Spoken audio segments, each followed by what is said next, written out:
Okay,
welcome to the Bridge. We have an exciting show for you today. We're here with Haki Ami. We're happy to have you here. Great. And Mr. Jermaine Wright. Hello. He's our newest addition to the Bridge, but a very special addition. And today we're going to have some exciting news to talk to you about. However, if you're interested in calling in, feel free to call in at 240-719-2560. That number again is 240-719-2560. So I just want to talk a little bit here with Mr. Haki. Yes. He is a #1 best-selling author, which is phenomenal, given that it's not easy to break into that, to being a #1 bestseller. He's written a wonderful book called Mission Unstoppable. I love the title. Mm-hmm. And he's written that book with none other than George Fraser, correct? Yes. And also Les Brown. Right. Yeah, a motivational speaker. Mm-hmm. So we're going to listen to some real exciting things today from him. So what I'd like to do is start by asking you, where did you get the title Mission Unstoppable? Well, so I met Dr. George C. Fraser maybe 6 years ago in Dallas, Texas. That was my first time actually attending his Power Networking Conference, and that's a conference of a few thousand professionals that come together each and every year in different parts of the United States. And he was pitching for this opportunity. And he already had the name of the book, Dr. Frazier did, and Okay. it made sense to me just what the opportunity was, and hearing that Les Brown was going to be a part of it. I said, this is something that, with my background and experience, that I wanted to be a part of. So it just made some sense and rung with me to team up with these established authors. Okay, all right. And so tell us a little bit about what Mission Unstoppable is about. So yes, and I'll just add the full title, Mission Unstoppable, Extraordinary Stories of Failure's Blessings. Okay. So that's the full title. So principally, when we're talking about being unstoppable and understanding that our failures in life, and we have different ones, and we have to understand that a failure does not necessarily mean that that's your destiny. You are not a failure. Yes. Right. Yes. And so learning from your own personal experiences, we'll just say that, as well as those experiences from others, is the difference of what a successful-minded individual do, and those that choose to not learn, from these experiences. And so this is what we talk about when we say failures, blessings. And so we share in there, like, each author shares a particular story and a principle, one principle that they can encourage people to do, and how they overcome their challenges. Right. Well, I always like to say about when it comes to success, those that are experts in our field are people who've learned through failure what to do and what not to do. And I was going to touch on that, because I actually, the beginning of the book, the introduction, the story actually starts with what looks like a big moment for, I'm assuming, the author in that point in time where he was supposed to be giving a big speech. Was that Les? Oh no, just George Frazier. Yeah, okay, Les Frazier's speech. And I'm wondering, in that moment, like, for a lot of people, it seems like that was a big moment. For a lot of people to choke up like that in that moment, would signal, you know what, that's it, it's over. I can't come back from that. Right. But the fact that the book starts that way obviously says it's a lot here. Absolutely. Right. And so one of the things that we learn about purpose and destiny, which you touched on, is that in order to achieve, you really have to live out your purpose and destiny. And did you want to add a little bit more about destiny and purpose and what you found out through your extraordinary participants in the book? Well, absolutely. It's interesting. Dr. Frazier, I can't recall the gentleman's name that used to speak at his conference. He and Les Brown were big speakers there, but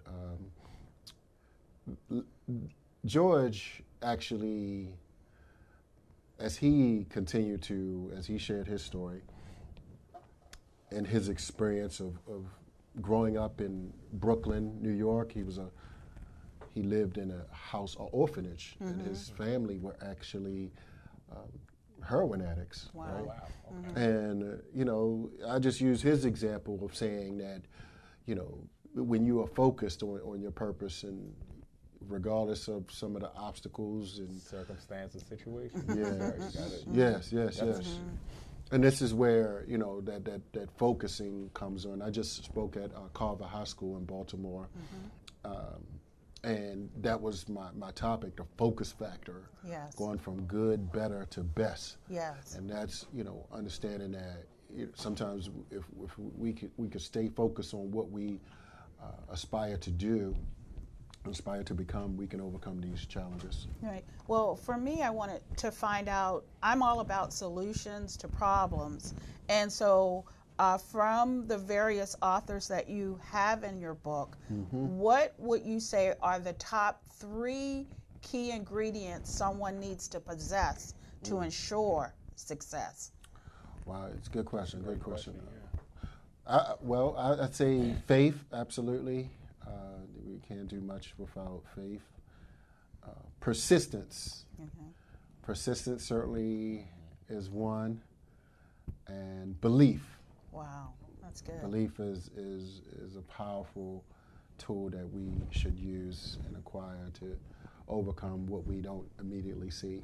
Good. Those are very good. Thank you. Thank you. And I know you are a fellow Baltimorean. Yeah. So we both grew up in the streets of Baltimore City, believe it or not. Mm-hmm. And yet, despite the obstacles and despite all of the negative information that we have that comes out of Baltimore, we managed to what you call make it. Right. So what was it like, first of all, for you growing up on the streets of Baltimore? Describe some of the background and what you went through. Yes, and I actually do share part of that in my book. You know, I talk about growing up in the streets of Baltimore. I always say I was an average student. I just did enough to get by, but sometimes, as Dr. Frazier says, he says, if you're average, you might end up in jail some places.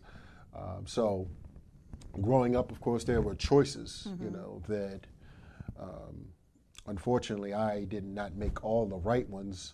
But I share a little bit, just kind of being connected to some of the street culture that I almost lost my life in the streets of Baltimore. And so I always realized that, you know, it's a blessing to be amongst the living. Yes. And, you know, you gotta use those examples for me, you know, use those examples and let people know that, and this is, you know, why I'm working with the young people now to let them hear and see me and say, okay, you can make choices. And I made a choice, you know, on, you know, what could have been a not so good choice, as well as moving towards making better choices. So, right. Okay. Now, generally, whenever you're going through, like you said, being on a mission and being unstoppable in your mission, and please pick up a copy of his book from his website. It's a great book. You want to give your website Certainly, please. Yes, and my website is SuccessScholarHAKI.com, SuccessScholarHAKI.com. Okay, and so we'll be back in about a few seconds with the rest of the crew, and we'll talk a little bit more with Mr. Amin.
And we're here with Hello. Mr. Haki Ami.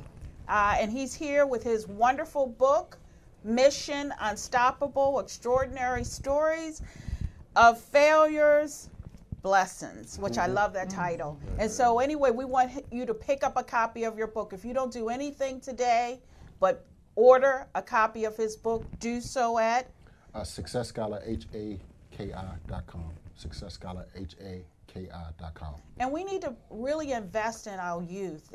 I find that giving back is the most critical thing that we could do. We're here right now with Twala and Sean, and we're going to talk a lot more about how important it is to invest in them. And so I wanted you to talk a little bit more, Haki, about mentoring and what you've done in the community and what a call to action would be from you for others to join you so that we can solidify getting on the right track with our youth. Certainly. Well, I work in Baltimore still with some of the youth program that's working with youth between the ages of 18 and 24 right now still. But rather recently, I saw an opportunity. I mentioned earlier that, I spoke at Carver High School, so I've been speaking for quite some time into juvenile justice system as well as some of the schools. But recently in D.C., and you all could check it out, there was what was called the Hip Hop Museum, and then there's the HBCU Museum. So I did a one-day tour type of thing where I took a couple people down there.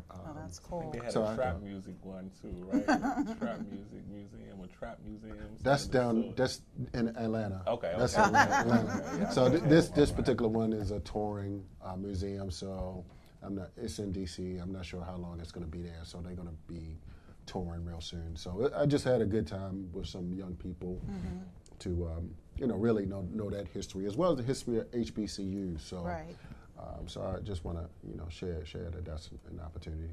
Right. And so one of the things with our youth, and Jermaine, you can speak to this too, is it's very difficult for us to kind of grab them in. As we get older, we kind of lose touch, and we want to make sure that they're even on that right path or mission. How do we go about making that happen, you think? Well, I believe that is kind of what the platform I spoke of last week is built on, meeting people where they are rather than where you expect them to be. That's a good point. Just spoke about that a bit. But the youth, it's a very troubling time for the youth. So at this point, you have to understand that they aren't going to come to you and they aren't going to do what you want them to do. So you got to kind of understand them better to really help them. You can't help someone if you don't understand them. Right. So. Right. And I know you've seen a lot of that in working with the youth, correct? In terms of what they're telling you are the problems in terms of, I know the Bridge works real hard to solidify that relationship because one of the things that our forefathers, I think, did an excellent job of is passing that information on. We sat at the feet, I know Twala, we share stories about sitting at the grandmom's feet and learning and getting that, and you mentioned this in your book, wisdom, which I haven't seen. That's a word people really don't use a lot. So what I want to know more about, what is it that we can talk to our children about from your perspective to really solidify the relationship and get them on the right path? Well, I'll just say, we have to connect them to, like you said, the wisdom of our elders and our ancestors, and I see a great one right there that you're going to mention a little later. But for me, just growing up, it was the power of books for me, understanding that sometimes you don't have the people directly around you, and so for me. And sometimes you may not necessarily have people around you with that wisdom. Right. So, I had to search out for books and, use good discernment and knowing what's being taken into my mind. And that's what we have to encourage young people to do, is protect their minds from what's going on out here. So, and then, the world will kind of come to them.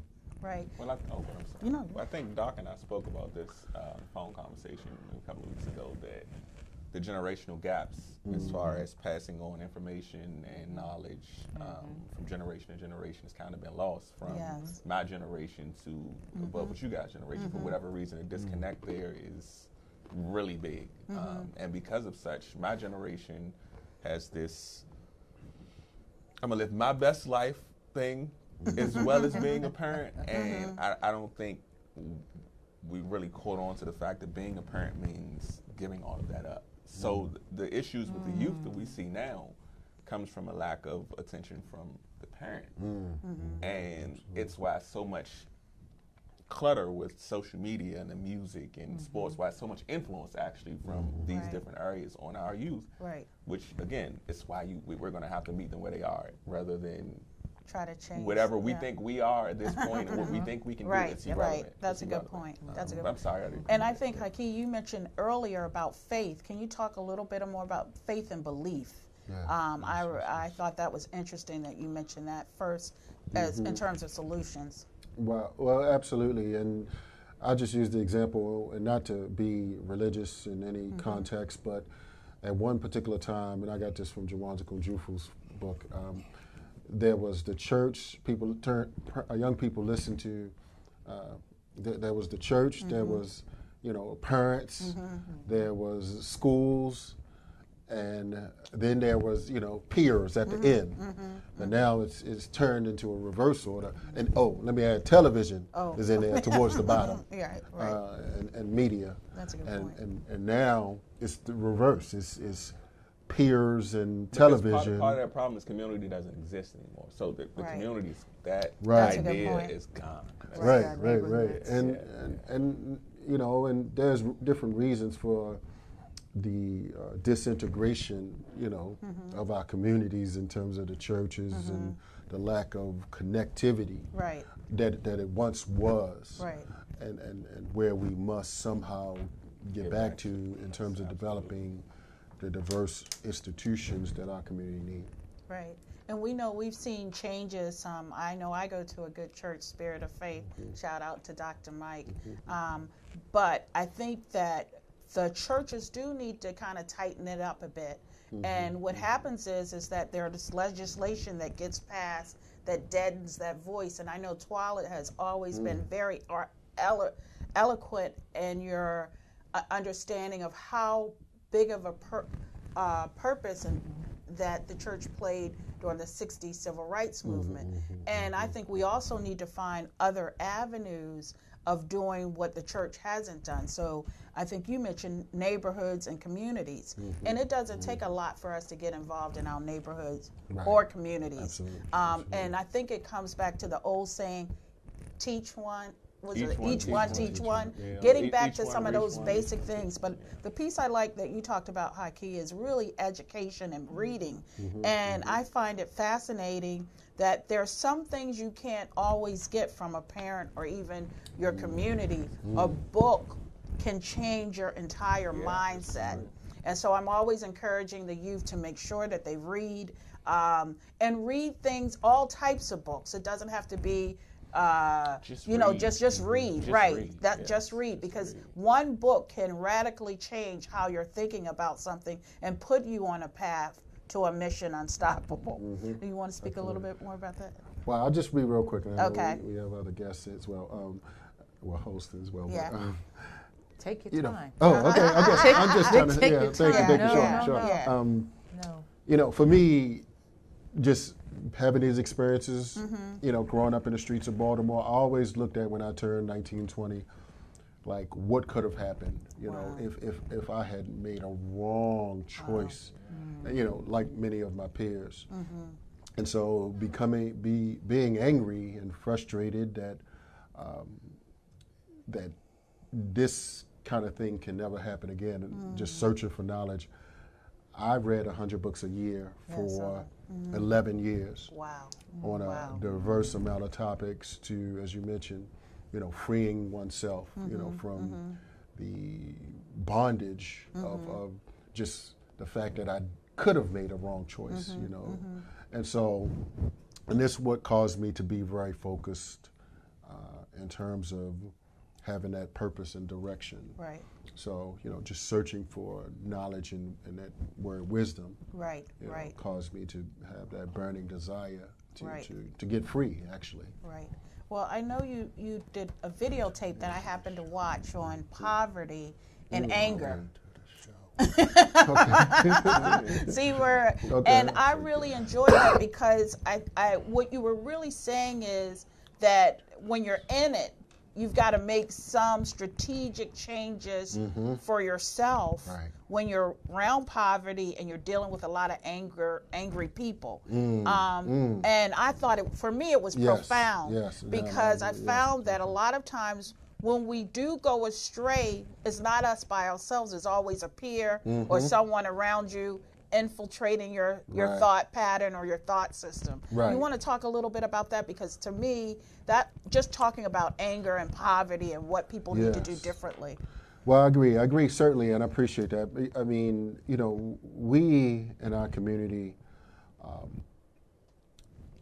we see poverty in abundance in many communities, and unfortunately, many people internalize it. You know, we internalize it, and instead of doing something practical about it, we try to escape. Right. You know, we try to find different mechanisms for. I mean, people do it through addictions and all kind of other things.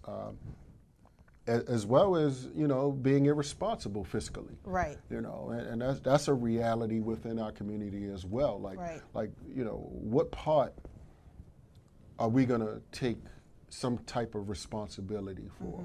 You know, like, I mean, you know, even not to talk about reparations, but even within that context, it's like, okay, well, there are still things that you're going to have to do regardless. This is not physical slavery totally like that anymore. So you are free to move about the plantation on some levels. Yeah, you know, that's a good point.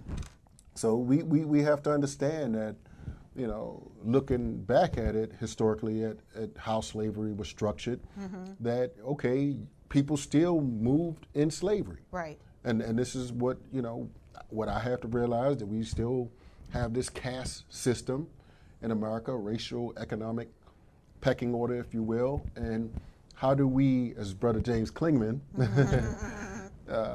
he talks about taking an economic detour, that black people took an economic always had to take these economic detours throughout history. And so this is what we have to always look at and have these ideas of how we create these economic detours. Well, so economic detour. Well, his theory, his idea, his research was, he's a professor of business economics. He was at Cincinnati University, but his idea and research was that we couldn't go the traditional business routes. Right. So, you know, we had to do different types of things, the insurance companies that were started and the Black Wall Streets, and, you know, we just had to do different businesses differently. Get creative. Right.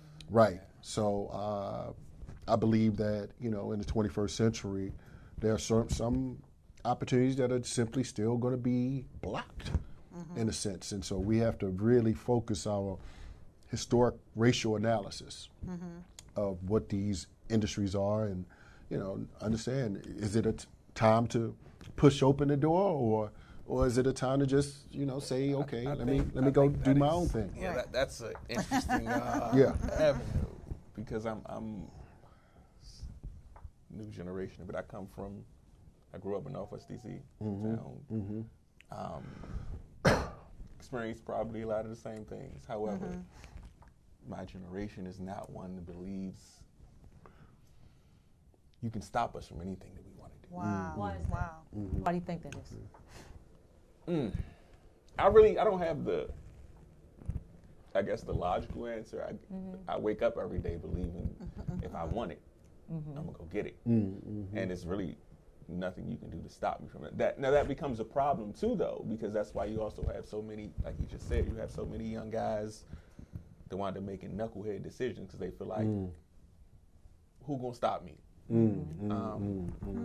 But when you realize the power you have in terms of here, you don't have to do all the extra stuff.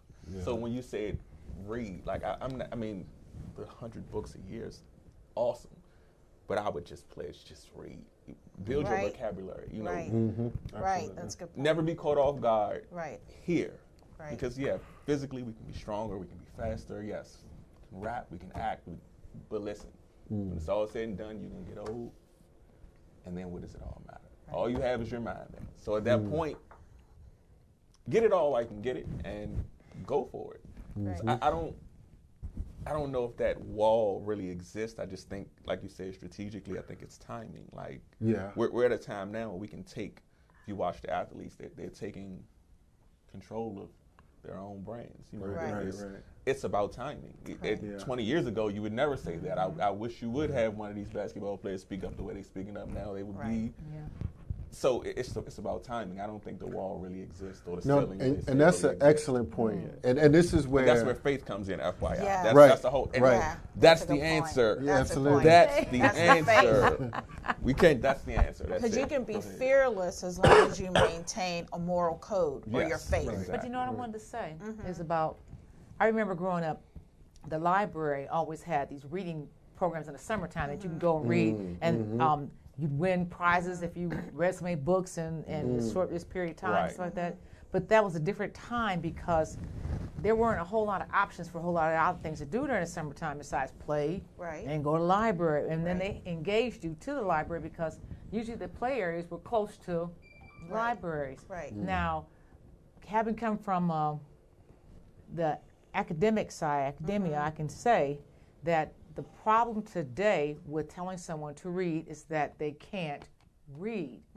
The way schools are set up now and versus the way schools were set up when we were going to school, phonics was important. You learn the phonemes, you learn how to sound words out. Then they went to this new thing, and they haven't retreated from it, where you have to sight reading, which I'm totally against. Common Core. Totally against, because sight reading that says, I learned that this word says this and that. I don't learn how to sound it out. I don't know what a long vowel or short vowel is. I don't know that Y is sometimes a vowel, although it's a consonant. I don't know that you don't say Xavier, because that doesn't exist. It should be Xavier, because the X in front of a vowel has a Z sound versus the X in front of a consonant has an X sound. They don't teach that anymore. So you have these preconceived notions when you're teaching school. Fourth grade, they get their first standardized set of tests. But by the time you get to fourth grade, majority of them don't know how to sound out words. They still don't know how to decode. And there's not enough time spent. And if you can't read well, now I'm going to get you back here. You asked me a question. Hit me. Why do you think that is? And I have the answer to this. I have two answers. Well, two reasons why. One is because textbooks companies make mega money from schools that purchase their product. You can say this textbook doesn't work, and the schools can say, well, we paid for it. We bought it. We're going to run this course of that. You can say we're paying too much money for a contract with Boise copy paper. I can go to Walmart and get it for a couple of dollars. No, we got a contract. So they would rather waste money on their little contracts with their politics, guys, with their cronies. Okay, that's one. Number two, there are a lot of parents who can't read, and I don't mean like I don't mean like when we were going through, there were great grandparents and grandparents that couldn't read because the opportunity wasn't presented to them. But truth be told, a lot of them could read. They just couldn't tell because they knew that if society, like my three times great uncle, I looked at the census and I asked him about it, and he said, no, he said, if they had known I could read, they'd have killed us. And he said it's a matter of fact, you know. So that let me know that, you know, but that's not the same excuse nowadays. Nowadays it's just that a lot of parents didn't do well in school and they dropped out. A lot of parents are young parents, and digital technology makes it so easy. You don't even know how to. You can just hit a phone and just say. That was the answer. You know, first and foremost, people don't even know what a dictionary looks like anymore or what a thought. As simple as that, we actually don't communicate anymore. What we do verbally. What would you do first, right now? If you wanted your granddaughter was here, what would you do? Would you call her or would you text her? Well, she's right. If she was here, I'm saying if you wanted to get in contact with her right now, 9 times out of 10 you're going to text. Well, maybe not you. Well, I'll call that her. generation would going to I'll call her first, and then I'll call her, and then I'll follow up with the text. And then if you follow that up with the Twitter stuff, Facebook, like everything is, and then they've gotten to the point now where not just that point, but you shorten everything now. So you're not going to spell laugh out loud. You're going to abbreviate it. So everything that you can, I don't know, ID. But part of so you have kids that don't. I'm sorry. Yeah, no, but that's a good point. So the reading part is lost. It's not being used. So they're figuring, well, you know what? We're going to give them what they need to use. I guess. I don't. This is my guess here. Yeah. And so anyway, so when it comes to education, and that was a good point, Twila, and where we're going in education totally scares me because we are not involved in the process in terms of educating our kids. And if there's one thing that I think is critical is we need to galvanize those of us that can read to be more involved in the educational system and process. And we can't leave it to somebody else to figure out because that's what's gotten us in trouble to begin with. And when we had segregation, we had people there who were more concerned about our concerns. That's true. So with the integration, we have less people there concerned with our education system. Well, we don't even have integration in the schools anymore because the minute that we got there, they left. Right. And so we were back in the same place. In fact, we were worse because at least in the segregated schools, I know that the relatives that went to segregated schools in the South, they were better educated than the children that are going to school now. Right. In terms of being able to read, being able to do math, being able to do life skills. The school systems are set up differently now to the point where when we went to school, we all learned wood shop, metal shop. We had sewing and cooking. You had and you didn't have it just one year. You had the next year, you had the next year, and then you went on to high school. Right. So you don't have those things in school anymore. So I know that Francis isn't here today, but Francis has worked on a wonderful series of children's books, and I think that's the thing too. When children read books or see books, Teresa made a point about this. When you see a book where you can identify with the character looks like you, smells like you, walks and talks like you, or has a name like yours, then it kind of draws you more. And I think that's what we need to really do is look at what books are actually offered in the schools. What books schools have, and then actually take a look and say, this one doesn't work, this one doesn't work. Right. But that takes time, and I realize the problem we have in this society too is that we're not economically in a place where we got that kind of time. Well, and I think that's a good point. And I wanted, before Haki leaves us, I wanted to get into intrapreneurship. I wanted to really talk about that because to me, as a business owner, that's the key. Is being, like you said, Jermaine, we need to be dependent on ourselves. We need to be fearless about how to create our own businesses, and we need to support one another. We have to change the narrative that's been created for us for so long. Yes. So you want to speak a little bit about? Well, certainly, as you said, intrapreneurship. So entrepreneurship, I got the term from Dr. Randall Pickett, but I know I've heard it before, but I really got a good understanding of what it meant. From reading it from his book. So, excuse me, what book did he write that you got? So he has two. So CEO Campus CEO, and that's a good book for college students. And Black Faces in High Places. No, Black Faces in White Places. Right. So Dr. Randall Pickett. So pretty much understanding that not everybody's just going to jump into entrepreneurship and be full-time with it. And he suggested and believed that individuals who may have different types of jobs, to leverage that career or that position and look for opportunities and to think like an entrepreneur. Even though you're in a corporate or employee setting. Okay. Exactly. So, and that made a lot of sense because if we look at the Black community right now, I mean, not all of us are, we're a lot of government employees, look at what happened around, here with the federal government. And, some people were, y'all should be entrepreneurs. Well, I mean, it's a process, of course, but, certainly people can do things as conscious consumers as well to prepare for whatever's going to happen in state level, because we're too dependent right now, and unfortunately many of us not going to all of us not going to be entrepreneurs. Let's just be totally real. I understand what you mean, but can you maybe get a little more detail into what you mean by conscious consumer? Yes, in a context, well, we got to spend more of our black dollars in black hands. Hey. I just wanted you to sing right. Make it play. Make it play. Absolutely. Excuse me. I want to say, too, so we've become a instant society, whereas, we don't want to know about the ingredients. We just want to drop some water on it and instantaneously a cake. So, whereas what we were saying about mentoring, mentoring starts with the parents, and so on, and the levels of educating. Yes. You know what I mean? So the grandmother taught the mother, who taught the child how to make a cake. Yes. Now we want to microwave that cake. Right. And we don't want to know about the ingredients, the flour, and the different things that you need to know in order to get the same results. So again, we've gotten into that instant. That's a good point. And we miss out on a lot of things. This is the clutch. This is actually a disconnect. I don't even realize you're speaking it. This is the disconnect between the generations. Mr. Reese had a conversation Friday, and she made a statement in reference to me that blew me away a bit. She said, "You're a big picture person, but you don't know how to narrow down the details." And I was like, wow. Repeat that. Oh, I'm sorry. She said, "You're a big picture person, big picture, big vision person, but you don't know how to narrow down the details."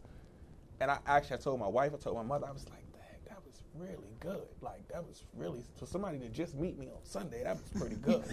Like, that's the disconnect. We see beyond what our grandparents could see in this old excuse. When I'm saying this, I'm just giving you the honest, listen, you got to go to school and get your education and get a good job. Listen, I don't want to work for somebody the rest of my life. So this is what's going to happen. I'm going to leave this job that I got right now. I'm making money, but I'm leaving it. Because I can't, morally speaking, there are things that's going on. I can't do it. For me, it's not how I want to live my life. Right. I'm taking control of that at this point. So it's not the way that you guys see. Like I have elder family members like, well, I see so much for you. I want you to do such. But the way what they see for me is not what I want for me. So you see for me to get a job and make $50,000, $60,000 a year, cool. My vision is so much bigger than that. But at the same time, I need what you're talking about, though. I need to know how to make that cake. Wow. Because at the end of the day, that's good. At the end of the day, I'm going to need that too. So this is the disconnect. That's good. And if I'm not getting that, the knowledge of making that cake, I'm not going to. I may get to the cake, but I have no idea how I got to it. Exactly. And what you were saying about mentoring. Okay, even though there's a gap between the old and the young, we are vigilant. We don't want to hear it. We want to see it. Right. So what we as adults or parents are showing our children, they don't want to do that. And we have failed them in a lot of regards in that visualization to where it's, no, I don't want to do it your way. Right. And I want that instant gratification now to where it's, now, before we had our so-called freedoms, we mentored our parents, and our parents showed us the way to go. The churches showed us which way to go. Yes. And these were tools that we use in order to govern our future lives. Yes. The parents have gotten away from that. The churches have gotten away from that. The teachers have gotten away from that. And what they're seeing on the media and TV and things of that nature is that I don't want that for me. So there goes the disconnect. And the more instant we become, the more the disconnection. Wow. I think too. Go ahead, I think too. And talking to young men and young ladies in your era, and we have children that are about the same age, all but one of our child. One is in the 20s, but the rest of them are in the 30s. Okay. The same thing is just that they always straddle this fence about hypocrisies. See, they see more at an earlier age. If something was going on, it took us a little longer when we were growing up to know the real deal, the real answer, all those in quiet tones. They Family secrets. They see it right now. And because they see it right now, they call it right now, and the next thing you know, credibility is gone. So it's like trying to round up that bit of credibility. Like even when people talk about church or just in the ecclesia, when you see priests and you hear now that they've assaulted these children, and you hear about pastors that have decimated the sanctuary with their relationships, or people in the church, or people in the church, you know, they're not in the pulpit, but in the pews. When children see that, and because they see all these things now, they have this, you can't talk to me. I don't want to hear it because I see what you do, or I see what you're about, or I see what you're willing to accept. See? Accept, that is the one. I'm tapping my foot over here. That's the one. Acceptance. Like, I'm just not willing. I'm not willing to accept anything.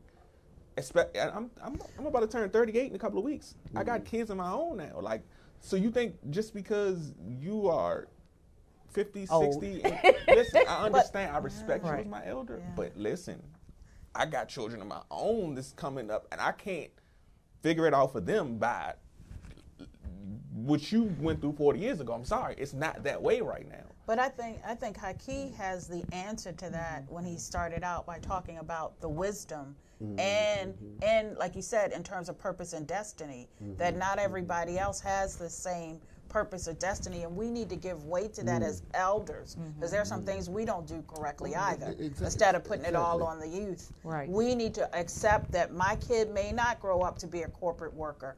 My kid may want to be a musician or a writer or whatever, but it doesn't have to be what I want. You want to speak a little bit? As an elder, before you get started, as an elder, sometimes we got to get out the way. Yes. And let that new wave come.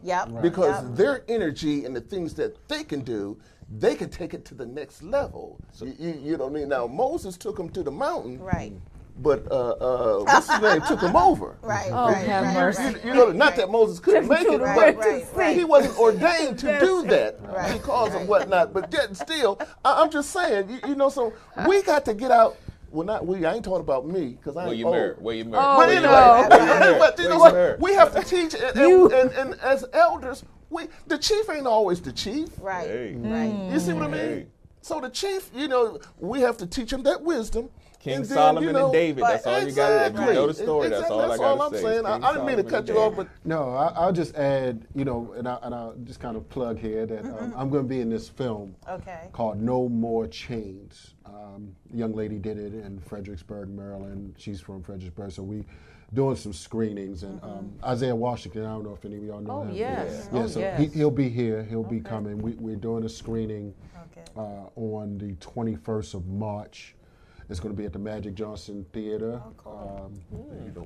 Magic Johnson Theater. No More Chains 2. There was a part 1 to it, so I wasn't in that. But yeah, so I'll be in that.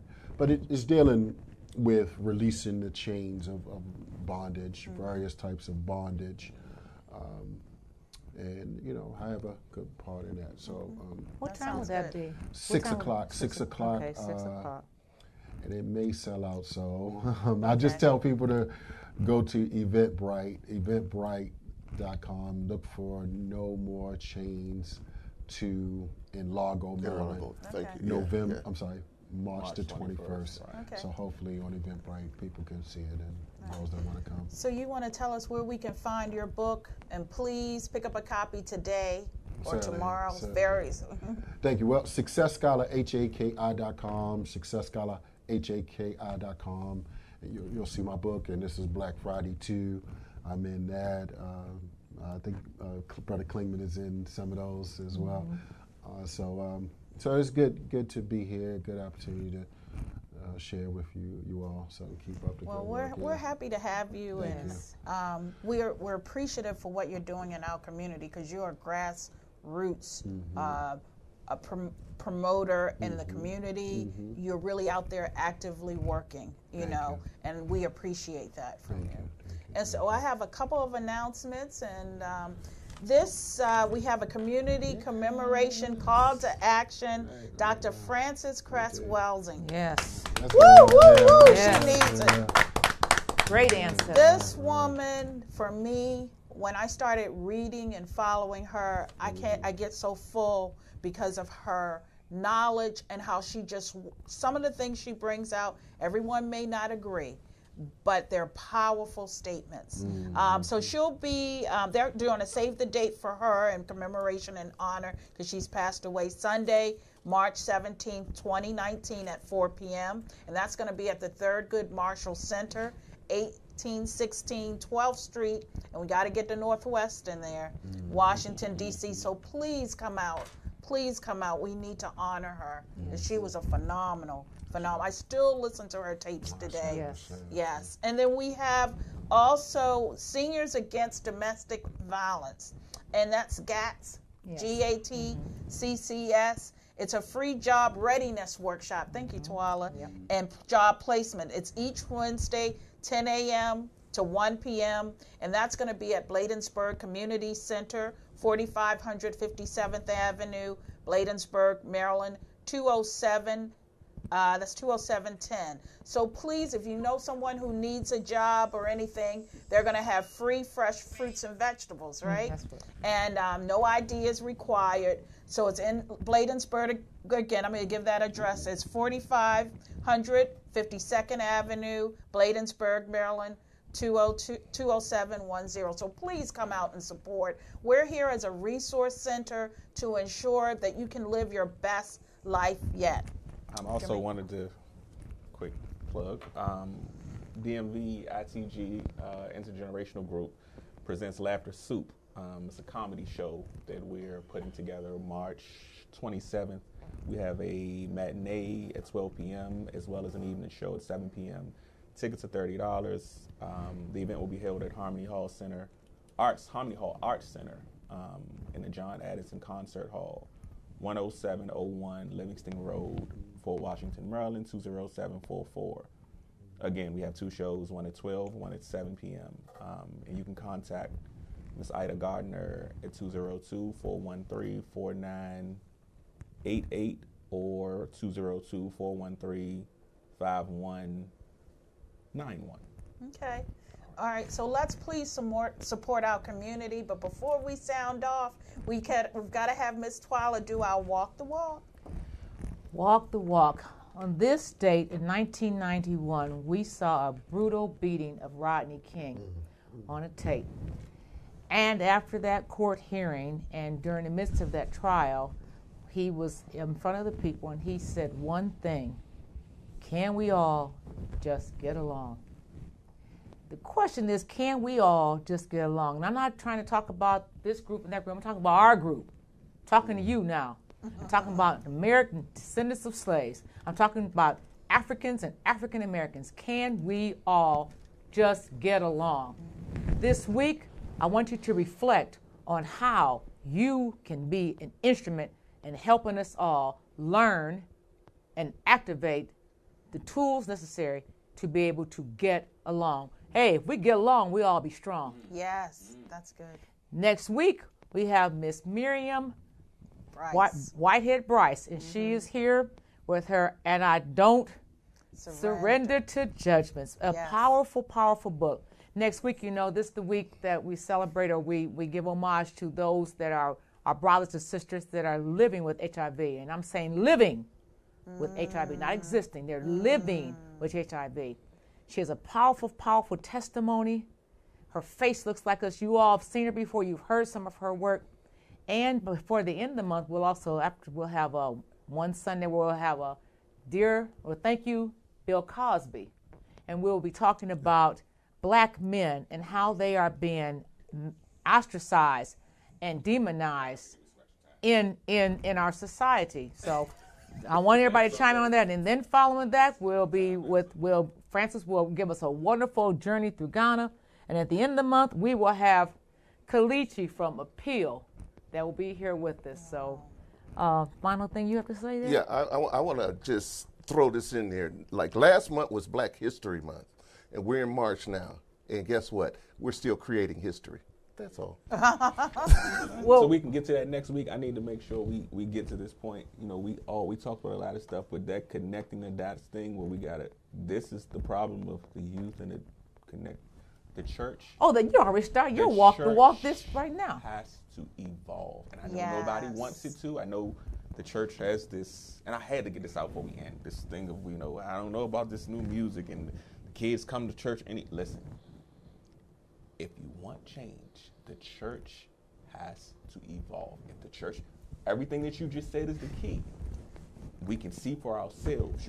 The church has to evolve. The preacher can no longer be this guy that everybody looks to. But the evolution has to start with the people in the pews first. Because they have to own their you-know-what. Nobody's perfect. And if you're trying to teach me that God clearly says we're all born into sin, right? But you're trying to live this life of pristine stuff that you know is not a reality, come on now. It's not going to not with this generation, it's not going to happen. Well, we can't wait for that conversation. Well, with that means he started his walk to walk today. Yes. And with that, Ron, take us home.